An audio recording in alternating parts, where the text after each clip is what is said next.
Ian, we have a Patreon, don't we? We do. Patreon.com/CU podcast. You go. You pay a Cost. little money. You get full video podcasts. You get writings when I'm not sick and out of town. You get monthly hangouts. And you get these poll questions. You get the exclusive podcast as well. Oh, yeah, that's right. In second place, are sealed game collectors being mistreated? 40%. And then in first place, 60%. Thoughts on generic plug and play retro consoles as Christmas gifts. This comes from Zoe Kirk Robinson, who asked, what do you think of those retro arcade or retro 8-bit generic plug and play consoles that seem to flood the shops at Christmas? Good for nostalgia or just a cheap bit of crap? What do you think about these? I mean, so if we're talking just the like the bootleg ones that show up at mall kiosks every year with names like Super Joy Brothers 2000 or whatever, I think the idea behind people buying them is that they will be a brief trip down memory lane and it will be enjoyable. But those things are generally so poorly made that I honestly doubt anyone gets any long-term enjoyment out of them.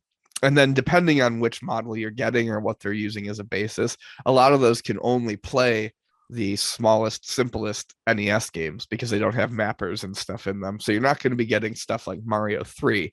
You're going to be getting stuff like Nuts and Milk. Yes. Which is not to say that those are bad games, but a lot of those really small games, a good handful of them never came out over here. So you're not even going to see the nostalgia games, the games that are going to give you the nostalgia. They get you with a Mario Brothers running on like a TV screen or something like that, a Mario 1. But yeah, it's mostly going to be stuff that people don't remember. I'm looking at one on Amazon right now. I just put the link. I put on a couple for comparison. So if we're talking about the ones that are based upon old retro consoles, you have stuff like their Rice Meidel NES Classic Retro Game Console with 620 video games and 2 classic NES wireless controllers, AV and HDMI output, $48. There's 3.5 stars on it, 10 ratings only.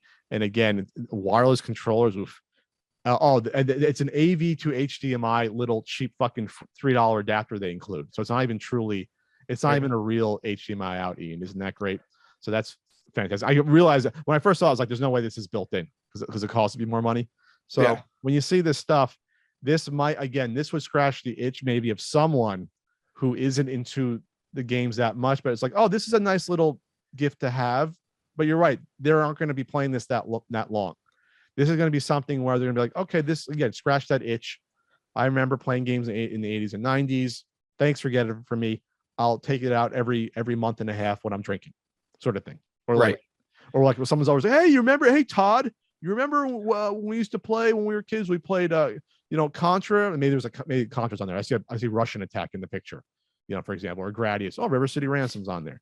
So that's what I'm going to say about that. There's also like the handheld ones, but I can't picture the handheld ones being a Christmas present. I think they're more for like maybe people that want to play these games more cheaply that remember them. Right. Blasters, 500 classic FC, I guess for Famicom, 3-inch screen, rechargeable battery, portable. It looks like trash. I'll put the link in here right now. I just pasted it there, and it includes a Famicom controller that you can plug into the handheld to play them both at the same time. That'll be great, Dean. That's what I was going to bring up. Was a lot of those, like if you looked at them, like a lot of the plug and play ones that were just like a controller, they had like a multi-cart jammed into the bottom of them. Like it wasn't even emulation. It was just a multi-cart and a Famiclone, and here's your big system. A lot of the ones that were sold in malls were like that. Look at the quality in that plastic, Ian, that Blasters. Look at that thing. I mean, that just looks terrible.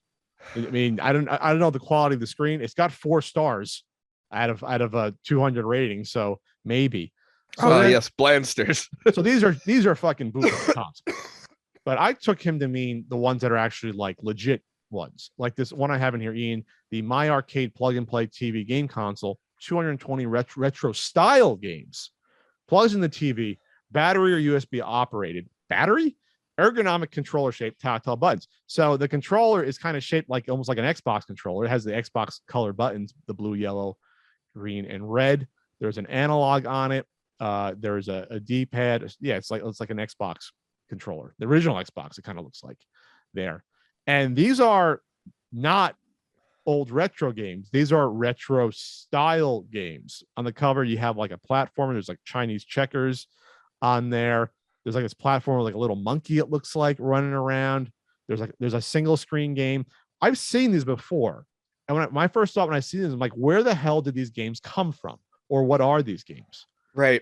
I don't know if they farm these out or they search far and wide to license these, but I don't know what these are. I just don't. So my guess would be, from talking to Frank, a lot of these are just NES ROMs.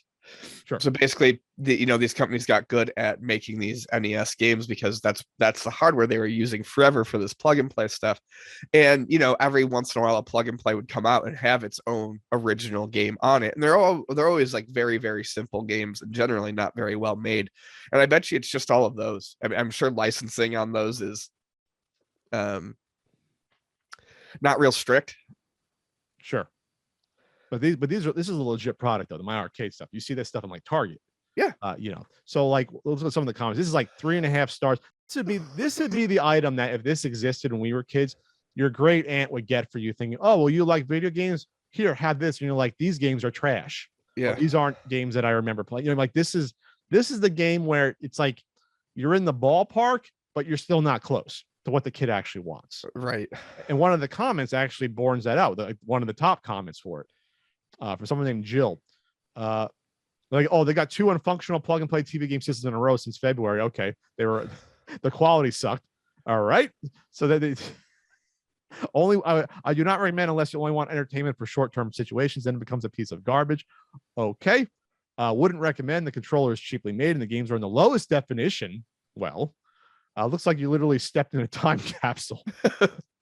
It's so bad you can barely see your scores or read the words. So like you said, yeah, there might be NES ROMs that, I guess this is AVI or a bad HDMI on this. And yeah, it's not looking too hot on there. My thought is that maybe some are like, it's like a cheap Android emulator, but for the cost, maybe not. Maybe they're like cheap, like Android style games in here. I'm almost like tempted to get one because I've never played anything like this. Here's one from, here's a comment. Bought this for my 4-year-old grandson. Very few games that were fun to play. Not a shock. One of them only worked for a couple of times. How does one game only work a couple of times? There's like a limit on how often you can play the games. Ended up throwing it out after a couple of weeks. Wasted my money. I spelled wasted wrong there. The cord is very short. Not the highest quality, but has older games that you don't find anymore. I think they're mistaken. I think they mean there's like older style games on here, right, that you can't find anymore. Oh, okay. Here's one from Denise. The games are very simple and kid friendly. Okay, but some people saying it didn't work at all. Power came on, but no signal TV. So again, this is like a stocking stuffer thing, mass produced. That like there's no potential, not a lot of quality control, right? And you're not. This isn't you rather get the bootleg retro consoles if you're going to go down that road. At least get the bootleg console with the games that are the games are good. Fun. The quality of the hardware, but the games are at least are fun. They're established. They're not potentially from fly by night companies putting together crap real quick. Yeah, I think I have to pick one of these up. I think I need a My Arcade plug and play. There's lots of other ones though. There's 601 ones that look like PlayStation. There's one that looks like a handle looks like the Switch. They're all out there, but I'm thankful that these didn't exist 15 years ago. So I think my parents would have bought me them thinking, well, Pat, you like collecting games, I'm going to get you one of these. And I'd be like, this is a piece of garbage. I don't right.